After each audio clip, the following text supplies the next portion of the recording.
Welcome, everyone, to the C-Suite Marketing Perspectives podcast. I'm Steve McDonald, your host. And today we're going to tackle something that all of us that run marketing in our organizations tackle, this sea of tactics that can just be a wave that just overwhelms us and sets its own priorities, right? But how do we get the right stuff done? How do we set ourselves up for success so that the resources that we have, how we're dedicating our time, are going to actually create the best ROI in the process? And we have on with us a special guest today, David Howard. David, you're the VP of Marketing at Buzzboard, and you are a sales platform for small to medium-sized businesses, and you just launched a generative AI or AI component, I should say, to the platform, which is really interesting. So maybe if you could expand a little bit on your background, what you're doing right now, before we kind of jump into the meat of the subject here. Yeah, absolutely. Thanks, Steve. Well, just clarification, and this happens. Our generative AI product is for companies that sell to small business. So our customers are not necessarily small business, but they care about selling to small and local business. Got Um, it. so just clarification on that one. And it does get confusing, right? SMB, B to SMB.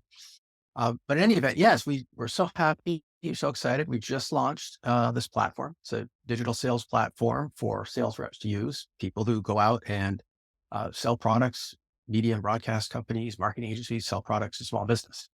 I've been I came up through the demand gen ranks over the past 10 or 12 years, across different industries, call center industry, big data. Buzzboard, the core value we have is the exhaustive database that we have on small business to feed the AI models, right? Because garbage in, garbage out. So kind of come through all that demand gen, big data ranks, and now here we are pushing a generative AI product out to market in an admittedly a very crowded space. Yes. The sales space is a very crowded space.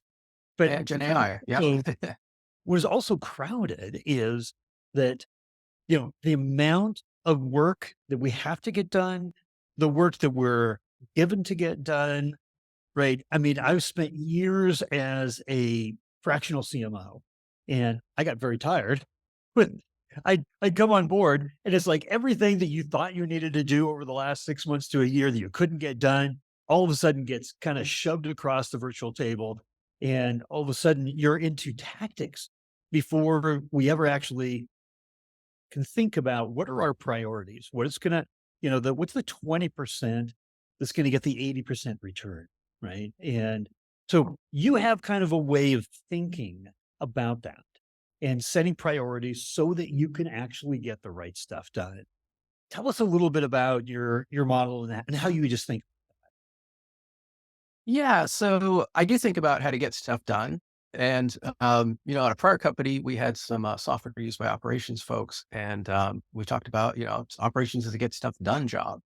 So I talk about marketing operations in a little bit different context. I don't mean marketing operations, those are the people who program Marketo and Pardot.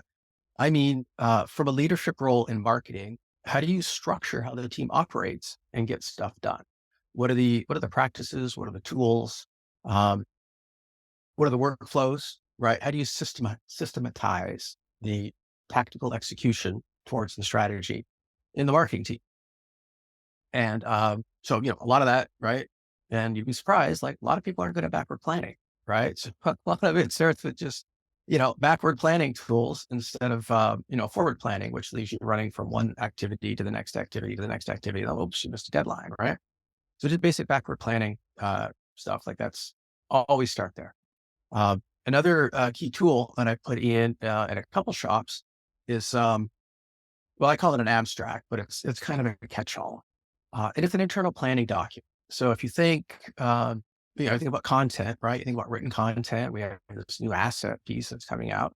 We don't just like start going to town and creating the asset. We do some planning and strategizing ahead of time, right? And this is the forward thinking part of it, right? So who is the audience for this asset? Who do we want to see it? What do we hope to get from it? What are the channels we're going to push it out on? So for every asset, we go through what I call an abstract. It's a pretty broad term. It becomes a creative brief, for the creative team, for the design team. It becomes a planning tool for the campaign folks. So what's the 25-word abstract for this asset on content marketing, right? Or content syndication? What's the 75-word abstract? What's the landing page going to look like? What's the SEO keyword that you're going to use? So our abstracts really take everybody through all of that, and we really populate as much as we can at the inception of the project, right? So it gives a clear goal, a clear path to where we're headed. It answers all these questions. Or what's the URL for the landing page? What needs to be on the landing page? We're going to send an email out to market the asset. So we try to get all that done at some level up front, and we keep reviewing it through the process and updating it. So you get a couple things, right? You get a complete planning guide for your tactical activities, and you're working in parallel, right? You don't get to the end. Great. We've got the PDF done. Now what do we do? Well, we have to put it on social media, right? You get all that stuff done up front. So it's a forward thinking approach, an expectation that, for every piece of content, what you might do with it or probably will do with it. Banner ads, right? Let's create the banner ads. Just say banner ads for every, all the time. Just assume we're going to do all that. And then we just do the same. It's the rinse and repeat, the same cadence every time, and everything gets done. Much more effective in my experience than, a forward planning, not looking ahead approach to getting stuff done. It makes sense. And, as you're doing this kind of rigor and the process around the planning and not looking backward, but planning ahead, there's also your plan. And then there's the rest of the C-suite, there's sales, there's customer success and customer marketing. And there's all these places where requests come in from left, from right, from back. And there's always those questions on, well, what we really need is, right? So how do you align with that forward planning process with the other departments and, sales alignment, and to make sure that when you are going through that process, and it's an extensive amount of work, right? We spend a lot of time doing this, that at the end, it's an asset that the other, departments and organizations, or departments within the company are ready to use and want to Sure. use. Because I'll throw you out a stat, literally over 2/3 of content that marketing creates across the B2B industry, market or sales looks at and says, it doesn't have any value. Right. So this rigor, Why'd right? you create this? I can't do anything with this. So that accentuates the point, right? Like creating the right content, doing the right stuff is also the right stuff that everybody else is going to use, right? And wants to use. So I'm just curious about how you kind of align on that. Sure. Well, I'm a believer in the notion of, the marketing role is actually a lot of analysis. It's a lot of sausage making, if you will, that people outside don't see. And I mean, you've seen it, right? You have all these people outside of marketing, and it's like, how's we not buying this keyword on Google? And how come we don't have a billboard on Highway 101 outside of San Francisco? Which reflects what they think the marketing function is. And absolutely, we do all that. But there's a lot of, there's hardcore analysis that we do. And so to speak directly to your question, a good exercise to do is create a matrix, right? And you can think about it. There's different ways you do a matrix. So, go through all your assets and you plot them on a matrix. Do I have a good white paper to speak to the economic buyer for the product? Do I have a good white paper to speak to the technical buyer? Do I have a good white paper to speak to the C-suite at the prospect account, right? And then you go through and you check off all the boxes, right? You put the assets on one side, the audience, you check, well, I've got this one, I've got that one, or you can, I need video, I need a podcast, I need a PDF, I need a PowerPoint presentation, whatever it is. So you create a matrix and you start mapping your assets on there. It's like, well, I got this white paper and it's thought leadership and it's for the C-suite. Check. But you know what I don't have? I don't have a white paper or some kind of presentation that speaks to, the technical buyer on this, right? That convinces them of the technical value. So then you've got a big hole in your matrix. When you start to fill it out, it lights up where it just becomes crystal clear. So you've got whatever it is, a 5x5, a 10x10 matrix, and you've got a bunch of check marks. And then where you have the holes, that's where, you got to, give some attention at the tactical level. And then you can start to prioritize, right? Then you can go back to to your demand gen folks. You go to your salespeople or go to the sales suite. It's like, hey, we've got 5 empty boxes on this template we've got to fill out.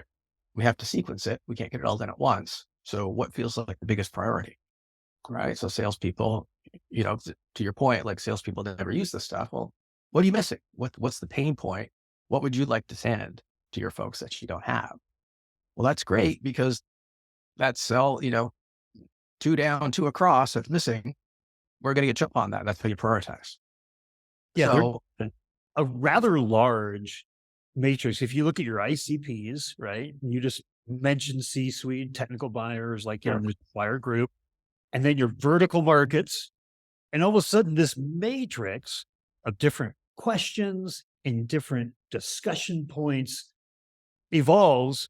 And you look at it and you're like, okay, that can be overwhelming, right? It's almost like a never ending need, because a majority of who you're talking to in those ICPs, you're not necessarily talking to them in a buying process where they're all lower funnel, right? If we could just have little conversations, right? So you're talking about that thought leadership component, right? You're talking about a never ending need to have that matrix constantly filled and refreshed, right? Something absolutely. Absolutely. But you can't say, I've got those check marks done, right? I don't think I've very many times seen the whole matrix checked off, right? It's just by the time you get it done, you add another row to it. Yeah. Or another column. Yeah. But it's a planning tool. It's an analysis tool. Or how do you prioritize? How do you know what stuff needs to get done? And they're simple, right? Simple matrix, simple table. And, you can do it for each product that you have. You can do it, do it for direct sales. You do it for channel partners. And it helps immensely. And just becomes the answer just appears in front of you. Right. You identify gaps you didn't even, think. Yeah, it's a gap analysis. Yeah, it's a gap analysis. It's the gap analysis. So talk to me a little bit about, you talk about the concept of guardrails, right? To make sure that you're doing the right things at the right time. Is there anything beyond what we've already talked about when you had that concept of, we got to have the guardrails in place? Sure. Well, I can speak to it, I guess, a number of different ways. And I'm sure, most of your folks watching this, and they're very much aware of how increasingly data-driven, leadership and marketing has become, right? So what we really need to be doing is taking those top level corporate goals for, revenue. It gets translated to bookings, it's translated to opportunities, to all the MQLs, SQLs and everything. Really need to be like stepping all of that down. Right. And then you have some guardrails in the sense of what are your numbers that you've got to hit. Right.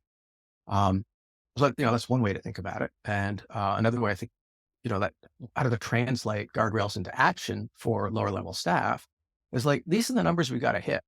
Right. At some level, I don't care how you do it, but these are the number you got to hit. So go out and do it. So what that really means is, we have to have so many MQLs or SQLs or whatever coming from email marketing.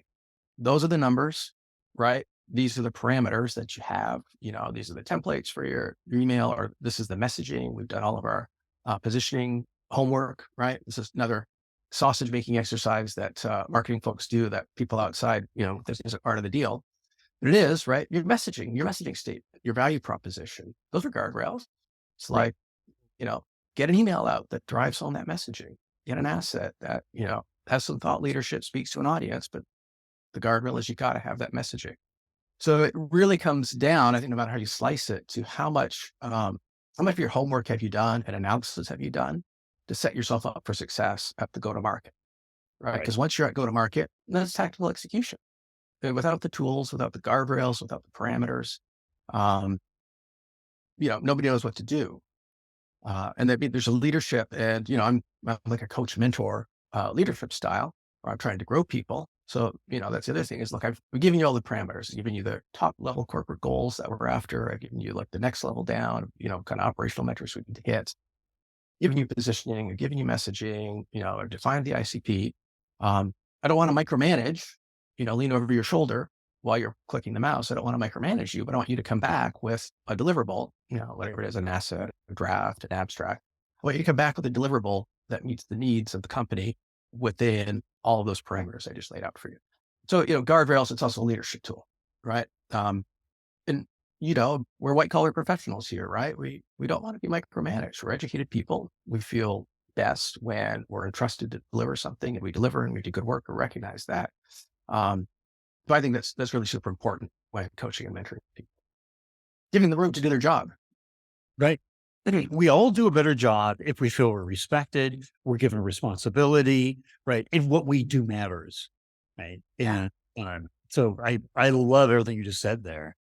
You've brought up a couple of times the notion of thought leadership, and what you're talking about, the processes and the guardrails to get into place and the marketing operations. It really manifests itself in the content that we create.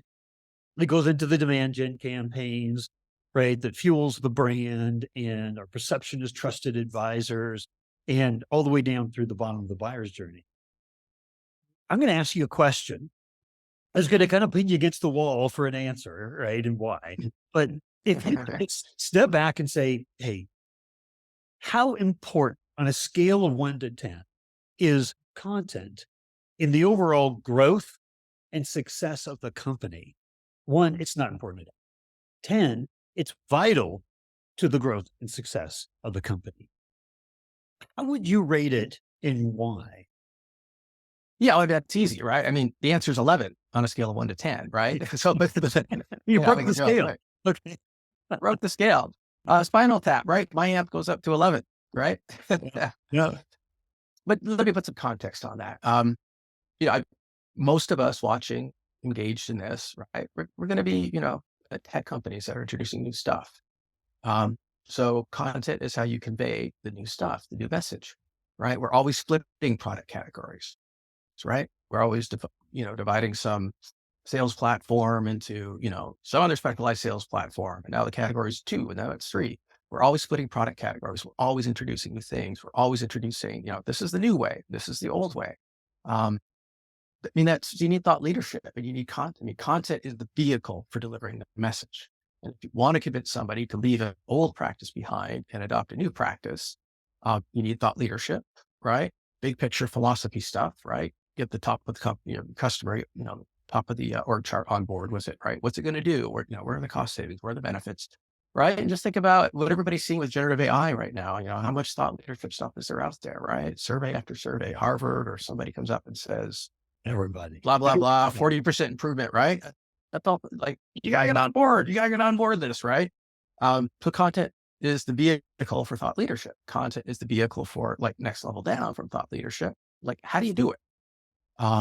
So for us with this new product launch, we think hyper-personalized generative AI is going to mean the end of templates or template emails that salespeople send out.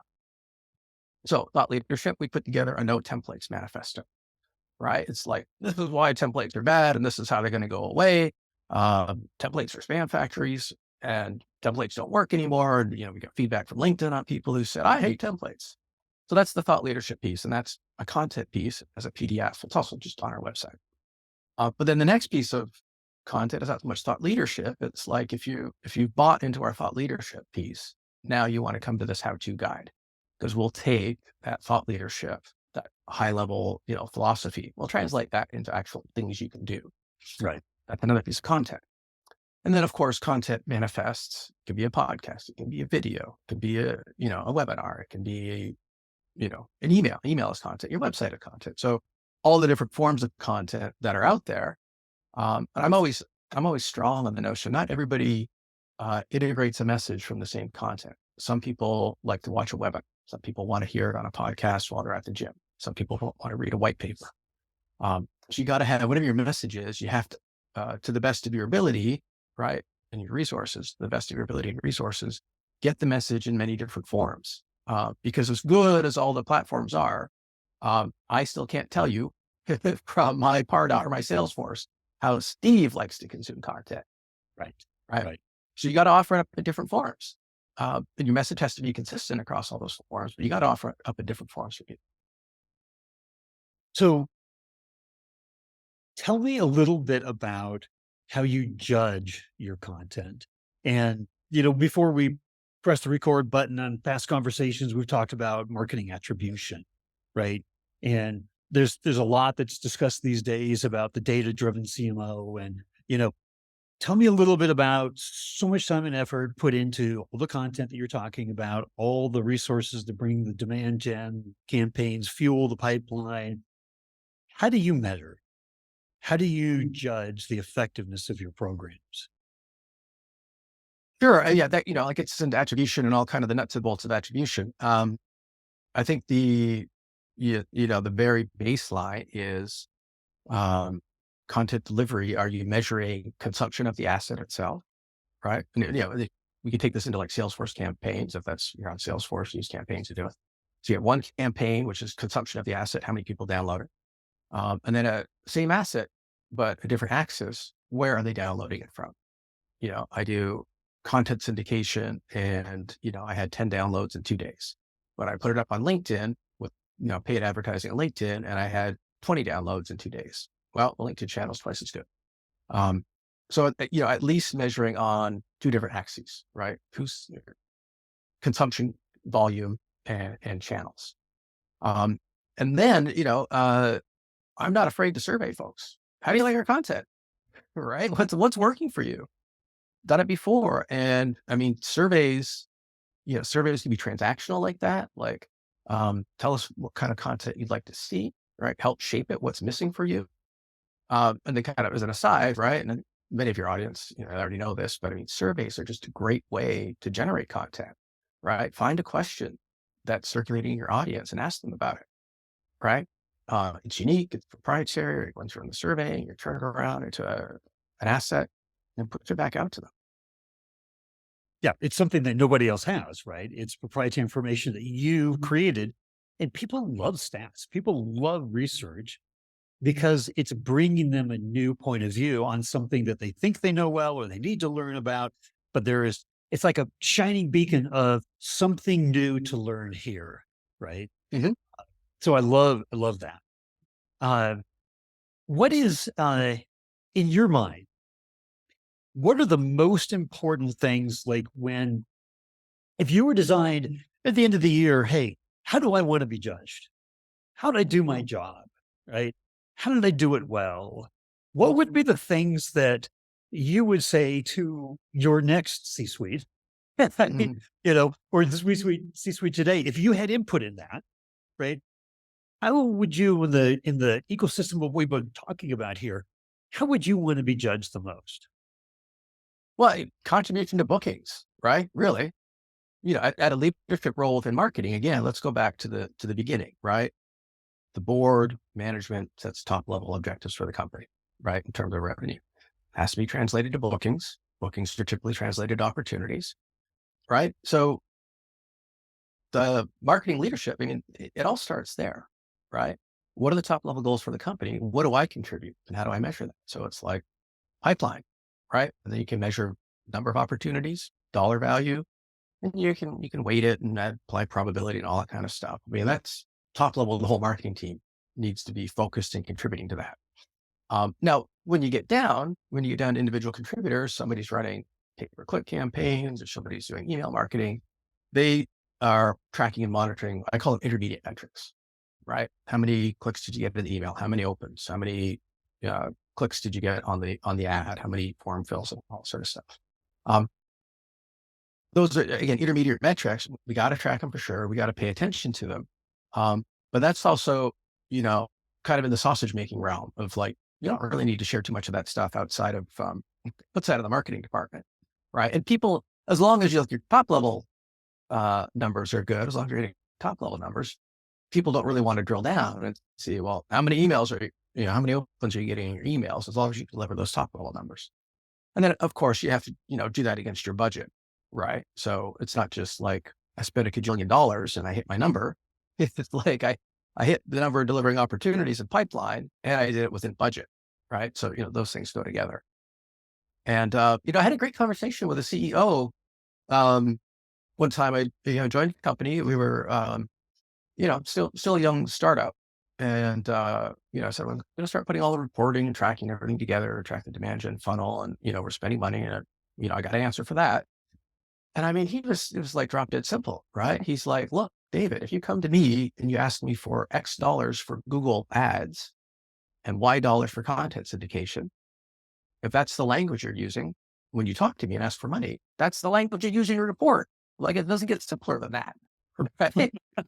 Like, just set up all your reporting. Whatever you tell me you want to spend money on, then you better, when you come back later, you better report against those. Right. And it's simple, right? So Gotta it's like, kind of got a long way around, but right? What's the contribution to top level company metrics throughout pipeline, right?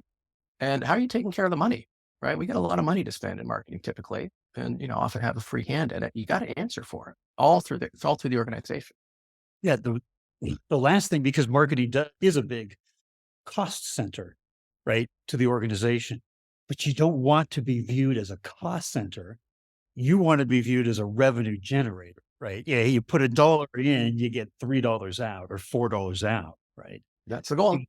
Yeah, that's the worst thing. The reason why B2B CMOs have some of the shortest tenure in the C-suite is if you're not good at doing the right stuff, being able to report on it, the attribution, right, show that you're proving an ROI, then when things aren't going well, the finger starts pointing, and they tend to point in the direction of the biggest cost center in the organization, because when things aren't going well, right, you're trying to save money.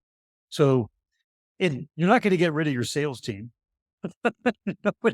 Nobody's going to do that. So what in your mind is the biggest risk factor? So like, how do I want to be judged? What am I supposed to be doing? How do I get the right stuff done? What's the biggest risk factor for you in your job and just in performing optimally? Sure. I think it's tactical execution, right? We make informed informed decisions. I don't want to say bets, but sometimes it feels like a bet, right? We make an informed bet, like we're going to run this Facebook campaign or we're going to run this LinkedIn campaign. We make informed decisions about what's going to work. And, sometimes things don't work out as planned, right? Like this campaign doesn't necessarily run as well as last campaign. So I think that's the biggest thing is, on tactical execution, can you actually, get results with every new activity, every new tactic, every new channel? Can you deliver the results that you promised, right? And, the way I like to think about it is if I'm launching a new channel or launching a new program, I think like within 60 days, within 90 days, how much pipeline should I have out of this campaign, right? Should I have 40 times my budget pipeline? Should I have 50 times my budget? It depends on your product, your budget and everything. But I like to think that way, right? And it's not just, I'm going to run this campaign and get pipeline at 40 times budget. It's like, by what time am I going to measure? Right? Hey, Yeah. I got a 50 times budget on day 2. No, after 30 days or 60 days. So you have to factor in all those parameters. And that's your scorecard, right? You do that up front. This is the goal. This is the objective, right? That's my budget. This is what I hope to get from it. And then when you get to the measurement points, you measure and report back. And that's your scorecard. so we've talked about a lot, and what I'd like to do here is ask for your opinion on if there was one thing to take away from today's conversation, what would that be? How would you boil it down to the most important takeaway? You always have time to get organized. You always have time to get organized. I've been in shops where people didn't have process in place, workflows, right? Everybody's just running around like with their head cut off. And I've said, hey, well, we would slow down a little bit, right? If we take a little bit of time to get our workflows organized, we'd be less stressed, we'd be more effective, and we get more stuff done. Right. And the response was, we don't have time for that. Well, you don't have time for it because you don't do it. So Right. yeah, that's the one takeaway. You could always make time to get your get stuff done processes improved or in place.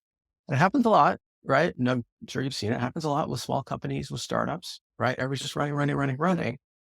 Always have time, put some stuff in place to do things just a little bit better. Whatever workflow or process makes sense for your shop, there's always time to do it. And then once you do it, you find you have more time to get the right stuff done. Yeah, I had a boss at one point. He said, "Just slow down and get more done. Yeah, Just that's it. slow down for a second. Think about what you're doing." Yeah. Right. And I was like, slow down and get more done. Not very intuitive, right? It's what you're saying, right? There's Yeah, always absolutely.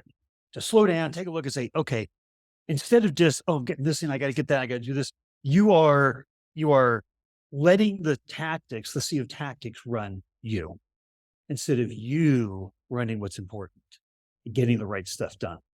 Uh, Brilliant takeaway. Yeah. David, there's so much more we could talk about, but I mean, if people had questions for you or follow-ups, if I put a link to your profile on LinkedIn, would that be a good place? Absolutely. Yeah, absolutely. Well, fantastic. Well, thank you for coming on the podcast today. We really appreciate it. Well, thank you for having me. It's been great.